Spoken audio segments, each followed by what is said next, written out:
দুই কান্দে ছিল যে তোমার দুইজনা পাহারা, তোমারে একলা থইয়া পালাইছে তাহারা। তোমার আটকুঠুরি নয় দরজা বন্ধ এবার হলো রে হলো, মুখে আল্লাহ রসুল সবে বলো, ও মুখে আল্লাহ রসুল সবে বলো।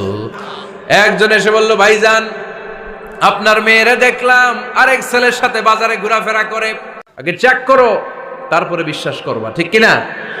তাহলে এখন থেকে একটা কিছু শুনলে বিশ্বাস করবেন? ওই রমনার বটমূলে দেখলাম আপনার মেয়ে আরেক ছেলেরে নিয়ে ফষ্টি নষ্টি করে, লোকের কথা বিশ্বাস করে বাসায় যে মেয়ের চুলের মধ্যে ধরে মাইর, আইজো মার কাইলো মাইর, এরকম হইতে পারে না? হয়তো ওই লোক আপনার মেয়ের মতো দেখতে আরেক মেয়েকে দেখছিল, এরকম হয় কিনা সমাজে? একজন এসে বললো, ভাই আপনি এখানে ভাবিরও তো দেখলাম ওই জায়গায় আরেক লোকের সাথে ঘোরাফেরা করতেছে, খবর রাখেন না বাসা? আপনি রেগে মেগে, ঘটনা কি? আমার খেয়ে আমার পরে আরেকজনের সাথে, যে এই বাড়িতে যে মায়ের, কোনো কথা নেই। দেখবেন যে ছোট্ট মারামারি থেকে এই ঘটনা অনেক সময় বিচ্ছেদ বা ডিভোর্স পর্যন্ত গড়ায়, ঠিক কিনা? ওই যে শোনা কথায় কান দিচ্ছেন, ফাতাবাইয়ুন, আপনি চেক করেন নাই। হয়তো আপনার স্ত্রীর মতো দেখতে বা আপনার স্ত্রী যে জামা পরে, যে পোশাক পরে, এরকম পোশাক পরে আরেক নারীকে দেখছে, আপনার বউ না এটা। আপনার মেয়ের ব্যাপারে যে তথ্য দিয়েছে এটা সঠিক নয়, সে আপনার মেয়ের মতো আরেকটা মেয়েকে দেখেছে, এসে আপনার কাছে বলে দিছে, আপনি বিশ্বাস করছেন। ভেজাল আছে না নাই? এই ভেজালগুলোকে থামানোর জন্য কোরআনে এই বিধানগুলো নাজিল করেছে কে? তাহলে ফরিদপুরের ভাইয়েরা, সমাজটারে সুন্দর রাখার তথ্য একটা শুনলেই বিশ্বাস করবেন না। সিলে কান নিয়ে গেছে শুনলেই সিলের পিছনে দৌড়, নাকি? কি করবেন? আগে কানে হাত দিয়ে একটু দেখবো কান দুইটা আছে না নাই, তারপরে চিলের পেছনে দৌড়াবো। তাহলে এখন থেকে আমরা তথ্য একটা শুনলে বিশ্বাস করব। তাহলে কি করবেন? বলতে হবে কি করবেন?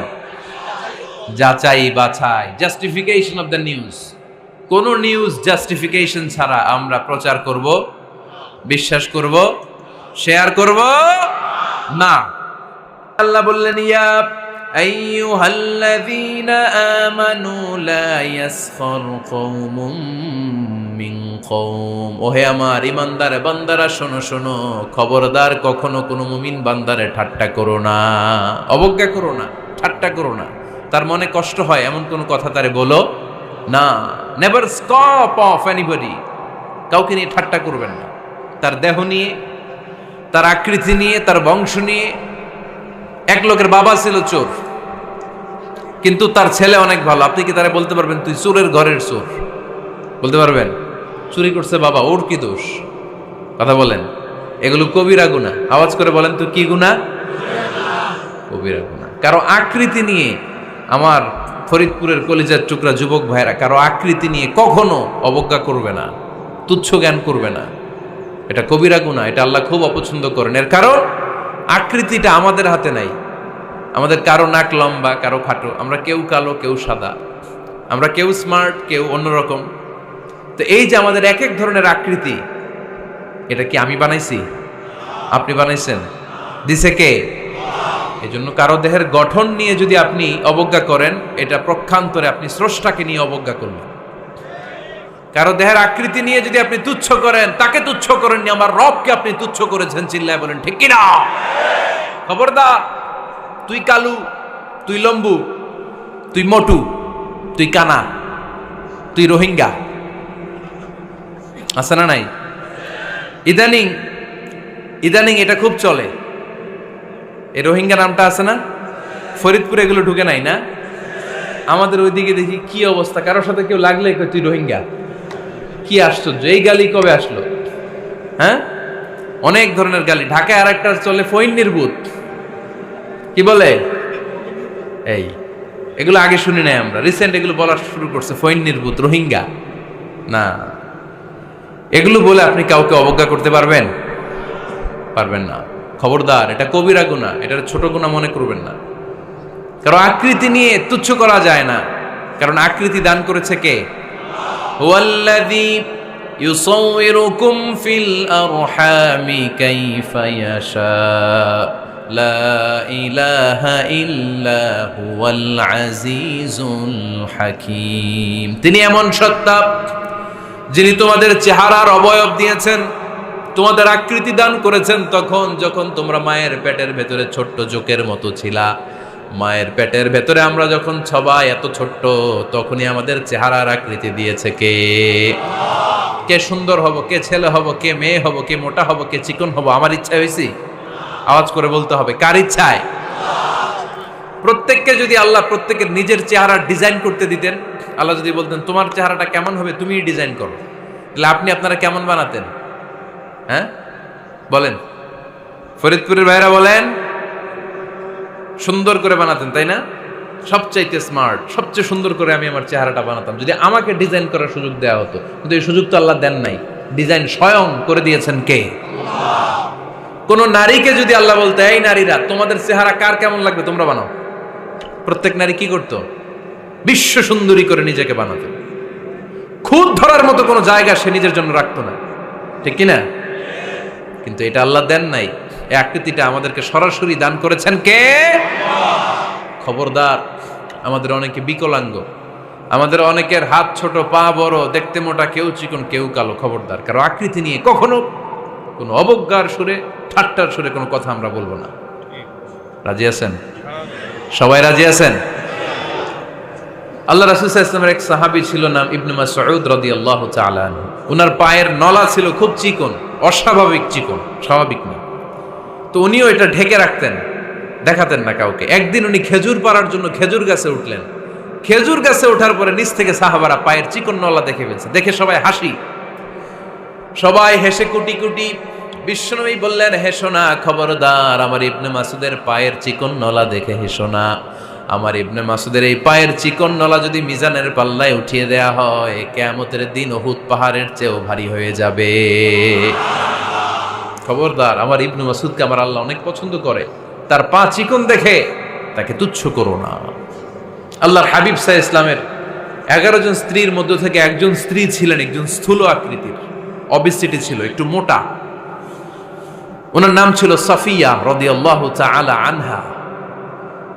তা আম্মা জান আয়েশার সাথে একবার সাফিয়ার ঝগড়া। নবীদের বউদের মাঝে মাঝে মাঝে ঝগড়া হতো, তবে সেটা হতো মধুর ঝগড়া। সুবহানাল্লাহ পড়েন। আম্মা জান আয়েশা রাদিয়াল্লাহু তাআলা আনহার বাসায় একদিন বিশ্বনবী বসা ছিলেন। আরেকজন স্ত্রী, বিশ্বনবীর আরেকজন স্ত্রী রান্না করে কিছু খাবার আম্মা জান আয়েশার ঘরে পাঠিয়েছেন। এক দাসী দিয়ে বলল, যাও এটা আয়েশার ঘরে দিয়ে আসো, কারণ নবী আয়েশার ঘরে। আম্মা জান আয়েশা রাদিয়াল্লাহু তাআলা আনহা বললেন, এগুলো কি? ওই দাসী বলে, তরকারি। কে দিছে? অমুক স্ত্রী। কেন দিয়েছে? আমি কি রান্না করতে পারি না? তোমরা রান্না তোমরা খাও। এই কথা বলে পাতিল সহ উড়ায় মারছে চেহারার মধ্যে। এর কারণ ওনারা মানুষ ছিলেন, মানবীয় ব্যাপারগুলো ওনাদের মধ্যেও কাজ করত। আবার এক স্ত্রী ঝোল দিয়ে রান্না করে কিছু খাবার নিয়ে এসেছে। আম্মা জান আয়েশা রেগে মেগে ওই ঝোল নিয়ে ওই স্ত্রীর গালের মধ্যে মেখে দিয়েছেন। বিশ্বনবীর আরেক বউয়ের গালের মধ্যে ওই ঝোল লাগাই দিচ্ছে। এবার ওই স্ত্রী বিশ্বনবীর কাছে যেয়ে বলে, ইয়া রাসূলুল্লাহ, দেখেন আয়েশারে আপনি বেশি আদর করেন তো, দেখেন কি করে আমাদের সাথে। এই যে আমাদের গালের মধ্যে ঝোল মাখাই একেবারে মেকআপ বানাই দিচ্ছে। বিষ্ণু ইসা ইসলাম বললেন, তাই আয়েশাকে ডাকো। আম্মা জান আয়েশা রাদিয়াল্লাহু তাআলা আনহা আসলেন। আল্লাহ রাসূল সাল্লাল্লাহু আলাইহি ওয়াসাল্লাম বললেন, তুমি কি আমার এই স্ত্রীর সাথে এমন আচরণ করেছো?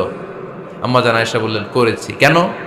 আম্মা জান আয়েশা বললেন, তখন মেজাজটা গরম ছিল, এখন বুঝতে পারতেছি আসলে এই কাজটা করা ঠিক হয় নাই। এবার বিশ্বনবী বিচার করবেন। বিশ্বনবী বললেন, আল কিসাস, যেমন করা হয়েছে বিচার হবে তেমন। তোমার গালে যেমনি ঝোল লাগাই দিছে, তুমি একটু ঝোল নিয়ে আয়েশার গালে লাগাই দাও। সুবহানাল্লাহ পড়বেন না? ওই স্ত্রীও কিছু ঝোল নিয়ে আম্মা জান আয়েশার গালে লাগাই দিল। এখন দুইজনে হাসতেছে, বিশ্বনবীও হাসলেন, আরশের উপর থেকে খুশি হয়ে গেলেন কে? তো স্ত্রীদের মধ্যে মাঝে মাঝে এটা ঘটতো। সাফিয়া রাদিয়াল্লাহু তাআলা আনহা ছিলেন একটু মোটা। আম্মা জান আয়েশা বললেন, ইয়া রাসূলুল্লাহ, দেখেন আপনার মুটি বউ, আপনার মুটকি বউ, এই মুটি বউ বলে একদিন একটা গালির মতো দিয়ে ফেলছে। আল্লাহ রাসূল সাল্লাল্লাহু আলাইহি ওয়াসাল্লাম রেগে গেলেন, বললেন, আয়েশা এটা কেমন কথা তুমি বললা মুটি? আমার সাফিয়ারে তুমি মুটি বলে গালে দিলা রে আয়েশা। ইয়া আয়েশা লাকাদ কুলতিলা কালিমা লাউ মুজিজাত বিমা ইল বাহরি লা মাজাজাতহু। এমন একটা মন্তব্য তুমি সাফিয়ার ব্যাপারে করে ফেলেছো রে আয়েশা, এই কথাটা যদি সাগরের নীল পানির মধ্যে ছেড়ে দেয়া হয়, এই কথার পঙ্কিলতার কারণে, এই কথার কর্দমাক্ততার কারণে, এই কথার পঙ্কিলতার কারণে সাগরের সব পানিগুলো মুহূর্তের মধ্যে কালো হয়ে যাবে। এই কথাটা সাগরে ফেলে দিলে সাগরের নীল পানি পুরোটা কালো হয়ে যাবে। আয়েশা, খবরদার, কাউকে তুচ্ছ করে অবজ্ঞা করে কখনো কিছু বলা যাবে না। এই জিহ্বাটা এটা ভয়ঙ্কর একটা অঙ্গ। বেশিরভাগ পাপ এই জিহ্বা দিয়ে হয়। কি দিয়ে হয়? এজন্য সাহাবারা জিহ্বা ধরে মাঝে মাঝে জিহ্বার মধ্যে ব্যাত মারতেন আর বলতেন, জিহ্বা তোর জন্য আমি আটকে যাব কিয়ামতের দিন। আমলিক আলাইকা লিসানাক, নিজের জিহ্বার মালিক নিজে হন। আপনার জিহ্বার মালিক যেন শয়তান না হয়ে যায়। জিহ্বা আপনার, শয়তানের ভাষায় আপনি কথা বলেন কেন?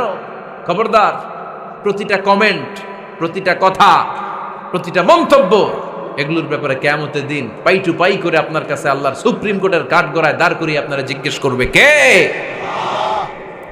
এজন্য বিশ্বনবী বলছেন, মাইয়াদমানলি মা বাইনা লিহইয়াইহি ওয়া মা বাইনা রিজলাইহি আদমান লাহুল জান্নাহ। আমার কোন উম্মত যদি দুইটা অঙ্গের গ্যারান্টি আমারে দেয়, আমি আমার উম্মতকে জান্নাতের গ্যারান্টি দেব। দুইটা অঙ্গের, একটা হলো জিহ্বা আর একটা লজ্জাস্থান। দুই চোয়ালের মাঝে যা থাকে লিজ্জা, জিহ্বা, আর দুই পায়ের মাঝখানে যা থাকে লজ্জাস্থান। এই দুইটা অঙ্গের গ্যারান্টি যদি বিশ্বনবীকে আপনি দেন যে নবী, জিহ্বা আর লজ্জাস্থান এই দুইটা অঙ্গের কোনো পাপ আমি করব না, নবী বলে আমি দুনিয়ায় তোমার জান্নাতের গ্যারান্টি দিলাম। এজন্য জিহ্বাটারে সামলান, যা মনে চায় বললেন না। খবর আছে না নাই? খবর আছে। মা ইয়ালফিযু মিন কাউলিন ইল্লা লাদাইহি রাকীবুন আতীদ।